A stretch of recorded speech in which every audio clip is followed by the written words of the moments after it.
Assalamu alaikum. I am Dr. Nida Waheed and today I will discuss stretch reflex, that is the part of exercise physiology OSPE practical examination. What is reflex? Reflex basically sudden stimulus. इसमें आप basically क्या है कि आपका जो sensory pathway involve होता है, आपका motor unit, motor neuron and effector involve है, जो आपका एकदम से एक्शन आता है, that is called reflex. Reflex कैसे पाथवे फॉलो करता है? सबसे पहले स्टिमुलस आता है, स्टिमुलस रिसेप्टर फील करते हैं, एफ्रेन नर्व्स को भेजते हैं, एफ्रेन नर्व सेंट्रल कनेक्शन को भेजते हैं, फिर वो एफ्रेन नर्व के जरिए अफेक्टर ऑर्गन पे आता है, देन आपकी बॉडी में रिस्पॉन्स होता है. अब ये प्रोसेस इतना ही जल्दी होता है ना, सडन होता है, आपको सोचना नहीं पड़ता, एकदम से एक्शन होता है. तो स्ट्रेच रिफ्लेक्स बेसिकली आप क्या कर रहे होते हैं, इसमें आप मसल स्पिंडल को स्ट्रेच कर रहे होते हैं. मसल स्पिंडल बेसिकली मसल में कोई भी लेंथ में चेंजेस आ रही होती है तो उसको डिडक्ट कर लेता है, जिसके बेसिस पे जो रिफ्लेक्स आता है उसका मोनोसाइनेप्टिक्स रिफ्लेक्स भी कहते हैं या मायोटैक्टिक रिफ्लेक्स भी कह रहे होते हैं. इसकी जो हमें फ़ायदा ये है कि पोस्चर मेंटेन करने में बहुत ज़्यादा हेल्पफुल रह रहा होता है. स्टिमुलस आता है, रिस्पॉन्स आता है, लेकिन ये बहुत जल्दी में प्रोसेस होता है कि आपको पता नहीं चलता. कंपोनेंट की बात करें तो सेंसरी रिसेप्टर होते हैं, यानी मसल स्पिंडल है जो कि सेंस कर लेते हैं, फिर वो इन्फॉर्मेशन सेंसरी न्यूरॉन को भेजते हैं, फिर वो इंटीग्रेटिंग सेंटर यानी स्पाइनल कॉर्ड से होती होती मोटर न्यूरॉन्स तक आती है, और मोटर न्यूरॉन से अफेक्टर यानी जहाँ पे मसल चेंजेस आने वहाँ पे आएगी, सेम उसी मसल को आती है. पर्पस ऑफ एग्जामिनेशन, हम इसको क्यों चेक कर रहे होते हैं? रिफ्लेक्स का प्रेजेंट होना, एब्सेंट होना, नॉर्मल होना, हर चीज़ के साइन है. नॉर्मल है तो इट मीन्स दैट नॉर्मल. अगर जो रिफ्लेक्स है अगर वो एब्सेंट है तो कोई भी आपको मोटर या सेंसरी डिफेक्ट हो सकता है, या अगर एग्जैजरेटेड है या लो हैं तो आपको कोई भी हायर सेंटर इन्वॉल्वमेंट हो सकता है. It can B unilateral, it can B bilateral, यानी एक साइड पे भी हो सकता है, दोनों साइड पे भी हो सकता है. आप जब भी रिफ्लेक्स चेक करते हैं तो आप दोनों साइड चेक करते हैं. बेसिकली आप नर्वस सिस्टम की जो एक्टिविटी की प्रॉपर हो रही है कि नहीं, आप उसके लिए चेक कर रहे होते हैं. आपको मोटर न्यूरॉन लीजन या अपन मोटर न्यूरॉन लीजन के बारे में आपको रिफ्लेक्सेस जो आपको बता रहे होते हैं. तो इसलिए बहुत ही ज़्यादा ज़रूरी है कि आप एग्जामिनेशन प्रॉपर करें. आपके न्यूरोलॉजिकल एग्जामिनेशन का सबसे इंपॉर्टेंट पार्ट है आपको रिफ्लेक्स को चेक करना. तो आपका रिफ्लेक्स चेक करना प्रॉपर आने चाहिए. तो इसके लिए सबसे पहला जो रिफ्लेक्स है that is test jaw reflex. Jaw reflex के लिए आप क्या करते हैं, आपने पेशेंट की जो जॉ है उसके ऊपर अपने फिंगर रखी, फिर आपने हैमर को अच्छे से ग्रैप किया. उसके बाद आपने क्या करना है, फिंगर जो आपने जहाँ पे रखी हुई है वहाँ पे आपने एकदम से हैमर को टैप करना है. फ़ौरन से आपको किस तरह का दिखेगा, या तो स्लाइटली क्लोज़र सा होगा. आपको क्या करना है, एक्टिविटी को बहुत अच्छे से ऑब्ज़र्व करना है. अगर आप ऑब्ज़र्व करेंगे तो आपको पता चल सकेगा कि जॉ की क्या मूवमेंट हुई है, तो स्लाइटली क्लोज सा होगा. देन हम बाइसेप जर्क की बात करें, C5 C6 nerve root involvement होती है. आपने क्या करना है, पेशेंट जो एग्जामिनर है आप इसको सिटिंग में भी चेक कर सकते हैं, सुपाइन में भी चेक कर सकते हैं.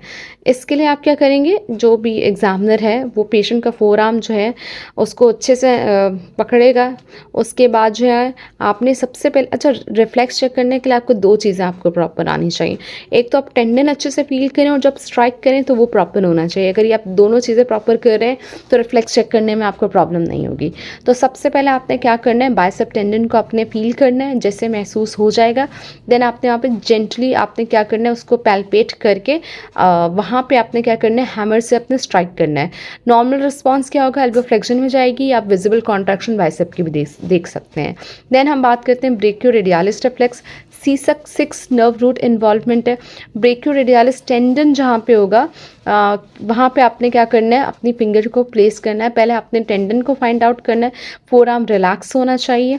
पेशेंट का जो आर्म है प्रोनेशन स्टेट में होना चाहिए. Lower end of radius 5 centimetre above the wrist आपने रखना है. और इसमें आपने क्या करना है, ब्रेकियोरेडियालिस की ना टेंडन उसको पील करके फिर आपने क्या करना है, वहाँ पे आप हैमर से टैप करेंगे. आपको ब्रेकियोरेडियालिस की कॉन्ट्रैक्शन मिलेंगी, और आपको फ्लेक्शन ऑफ एल्बो भी मिल सकती है, और स्लाइड फ्लेक्शन आपको फिंगर्स पे भी मिल सकती है. देन एक्सटेंसर डिजिटोरम रिफ्लेक्स है. इस टेस्ट को परफॉर्म करने के लिए क्या करना है, आपने एक्सटेंसर डिजिटोरम मसल्स आपने जो उसका टेंडन है वो आपने फाइंड आउट कर लेना है. और आपने जैसे टेंडन फाइंड आउट कर लेंगे, देन आपने क्या करना है, हैमर से टैप करना है. पिक्चर्स में भी आप देख सकते हैं, पिक्चर्स आपके लिए बहुत ज़्यादा हेल्पफुल है कि आपको बहुत अच्छे से अंदाज़ा हो जाएगा कहाँ आपको टेंडन आपको मिलेगा और आपको टैप कैसे करना है हैमर से।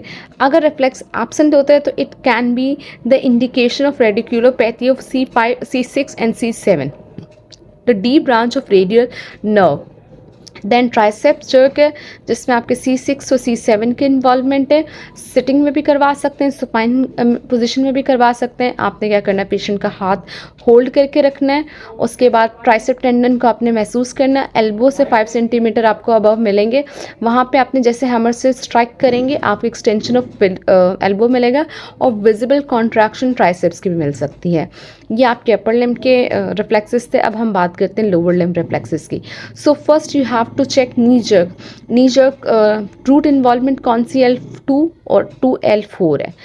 पैटेलर रिफ्लेक्स भी हम इसको कहते हैं। सिटिंग में भी चेक कर सकते हैं, लाइंग में भी चेक कर सकते हैं। अगर आप लाइंग में चेक करते हैं तो पेशेंट सुपाइन होना चाहिए, नी जो है 60 डिग्री फ्लेक्स होना चाहिए, फोरआर्म आप उसको अंडर द नी रखना है। देन आपने पैटेलर टेंडन आपने फील करना है, उसके बाद एट द टेंडन आपने हैमर को एकदम से आपने क्या करना है, स्ट्राइक कर देना है। एक्सटेंशन ऑफ नी होगी और विजिबल कॉन्ट्रैक्शन आपको क्वाड्रिसेप टेंडन की आपको वहाँ पे मिलेगी। लाइन में आपने देख लिया, सेटिंग में आप इस तरह से करवा सकते हैं। सेटिंग में जब आप करवाएंगे तो पेशेंट का जो लोअर लिम्ब है वो हैंगिंग पोजीशन में होना चाहिए ताकि आपको जो मूवमेंट हो आप उसको अच्छे से देख सकें। तो बहुत ही क्लोजली ऑब्जर्व करना है आपने इसको। एंकल जर्क की बात करें, S1 to S2 इन्वॉल्व है। पेशेंट सुपाइन पोजीशन में होगा, हिप एक्सटर्नली रोटेटेड होना चाहिए, नी स्लाइटली फ्लेक्स्ड हो, मीडियल मेलोलस ऊपर की तरफ हो, डॉर्सी फ्लेक्स करवाना है एंकल को। देन आपने एक्लेस टेंडन महसूस करना है, उसके बाद आपने पोस्टीरियर सरफेस पे जहाँ पे एक्लेस टेंडन है वहाँ पे आपने स्ट्राइक कर देना है। आपको फुट की मूवमेंट महसूस होगी, प्लांटर फ्लेक्शन होगी। आप इसको सिटिंग में भी कर सकते हैं, आप इसको लाइन में भी कर सकते हैं। ग्रेडिंग ऑफ रिफ्लेक्सेस, अगर एब्सेंट है तो 0 ग्रेड होगा, that means lower motor neuron lesion. Present है लेकिन डिप्रेस्ड है, इट मीन्स डैट 1+ नॉर्मल है लेकिन इंडिकेट कर रहा है नीडोपैथी हो सकती है। Present brisk normal, that means grade कौन सा है, 2+। 3+ कब होगा, जब बहुत ज़्यादा ब्रिस्क है या इंक्रीज हुआ है। नॉर्मल भी हो सकता है लेकिन ज़्यादातर अपर मोटर न्यूरॉन लीजन होता है। 4+ में क्लोनस होते हैं, upper motor neuron lesion indicate कर रहा है। That's all about today's lecture. If you have any question, any query, you can comment in the comment section. Basically ये थ्योरी वाला पार्ट था। प्रैक्टिकल वाले पार्ट परफॉर्मेंस को अगर आप अच्छे से करेंगे तो आपको ज़्यादा अच्छे से समझ में आएगा। थ्योरी के बाद आप प्रैक्टिकल परफॉर्म करने की कोशिश करें तो आपको जो है तैयारी ज़्यादा अच्छे से होगी। ठीक है, if you have any question, any query, you can comment in the comment section. Thank you, अल्लाह हाफ़िज़।